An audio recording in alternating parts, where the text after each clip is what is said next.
Welcome to The Role of Men, a Modern Debate.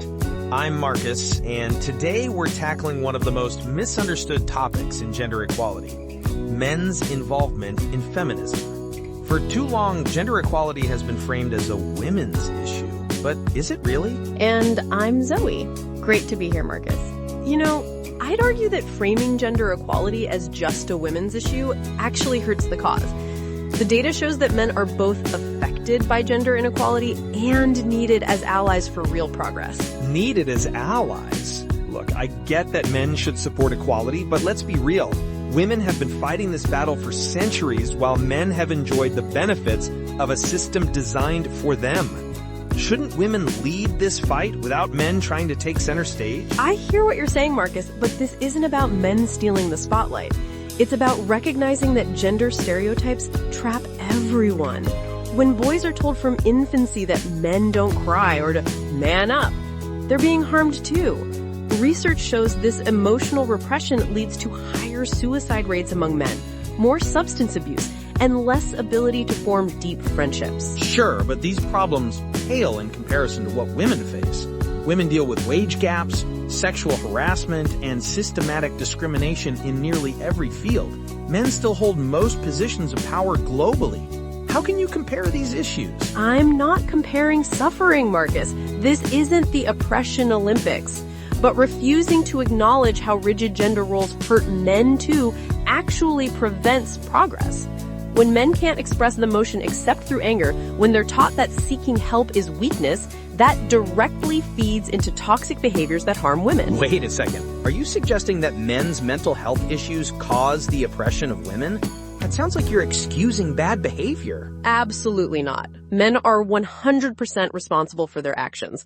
What I'm saying is that the same patriarchal system that teaches men to dominate is the one teaching them to suppress emotion. Breaking down both sets of expectations creates healthier men who are better partners, colleagues, and allies. That's actually a perspective I hadn't fully considered. But I still struggle with seeing men as victims here when they clearly benefit from the current system. It's not about victimhood. It's about recognizing that a system can both privilege you in some ways while harming you in others. Men do have unearned advantages, but they also face unique pressures. For example, studies show that men are expected to be the breadwinners, which restricts their ability to be present fathers or pursue lower-paying but fulfilling careers. You know what drives me crazy, though? Men who call themselves allies but do absolutely nothing. They wear the feminist badge like it's some achievement but won't call out sexist jokes in the locker room or advocate for female colleagues. Yes, I couldn't agree more. True allyship isn't about identity, it's about action. Men need to stop asking for certificates or cookies for basic decency. The real work is challenging other men, examining their own behaviors, and using their privilege to create space for women's voices. And that's what frustrates me about so many men's rights activists. Instead of recognizing that feminism actually addresses many of their concerns, like rigid gender roles and expectations, they attack feminism itself. Exactly. And that's such a missed opportunity. When men step up as genuine allies, not saviors or leaders, but supporters, everyone benefits. Companies with better gender balance consistently outperform their competitors. Relationships with more equal divisions of labor report higher satisfaction. Even children benefit from seeing healthy examples of masculinity. But don't you think there's something uncomfortable about men claiming space in feminist conversations? Shouldn't we just support from the sidelines? There's a difference between dominating a conversation and participating in it. Men should absolutely follow women's leadership in gender equality work, but complete silence isn't helpful either. Men need to engage other men, and that sometimes means having uncomfortable conversations in male-dominated spaces where women aren't even present. That's a fair point. I guess I'm thinking about those guys who show up to one women's march and expect applause. Real allyship is consistent, often invisible work. Precisely. And it requires men to examine how they've benefited from systems that disadvantage women. Like when a man gets credit for an idea a woman already suggested, or when men aren't penalized for the same assertive behaviors women are punished for. Recognizing these advantages is step one. You know what's interesting? When I've talked to other guys about gender equality, they often feel attacked, like feminism is blaming them personally for centuries of oppression. That's such a common reaction. But feminism isn't saying individual men are bad people. It's identifying harmful systems we all participate in, often unconsciously.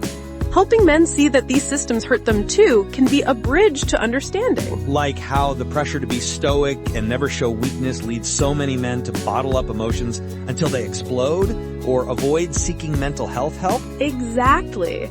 Did you know men are far more likely to seek therapy, but much more likely to die by suicide? The be a man stereotype literally kills, and it starts so young. Research shows adults respond differently to infant boys' cries than girls, teaching emotional suppression before kids can even talk. That's messed up, and I can see how these expectations feed larger problems. If men can't express vulnerability or process emotions healthily, that absolutely impacts how they relate to women both personally and professionally. Exactly. So what are some concrete things men can actually do to be part of the solution, rather than just claiming the ally label? First, listen more than you speak in conversations about gender equality.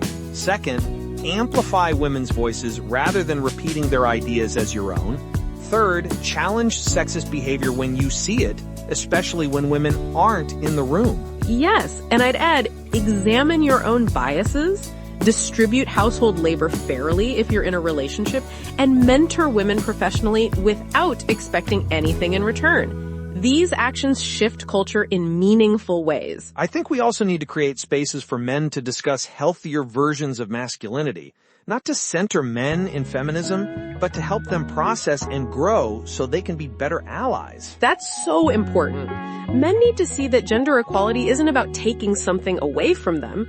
It's about creating a world where everyone can be their full, authentic selves without arbitrary limitations based on gender. I think we're arguing for the same thing from different angles. Gender equality isn't just good for women, it's good for everyone. But men need to step up in genuine ways, not just for ally cookies. And because harmful stereotypes about real men hurt everyone. When men can express full emotion range, when they can be nurturing fathers and supportive partners, when they're not judged for career choices or personality traits deemed feminine, that's freedom for everyone. I think we're arguing for the same thing from different angles. Gender equality isn't just good for women, it's good for everyone. But men need to step up in genuine ways, not just for ally cookies. Exactly. The goal isn't men helping women achieve equality as some kind of favor. It's dismantling a system that restricts all of us, though in different ways and to different degrees. Well, I think we've given our listeners a lot to think about. The role of men in gender equality isn't about saviors or certificates. It's about consistent action, self-reflection, and recognizing that freedom from gender stereotypes benefits everyone. Absolutely. And remember, listeners, this isn't about men versus women. It's about all of us versus harmful systems that limit human potential. The question isn't whether men should be involved in gender equality work, it's how they should be involved. With humility, with action, and with a commitment to challenging both external sexism and their own internalized biases. Thanks for joining us for this spirited debate. I'm Marcus. And I'm Zoe. If you enjoyed today's discussion, please subscribe and join us next time for another deep dive into gender in the modern world. Remember, equality isn't just a women's issue, it's a human issue.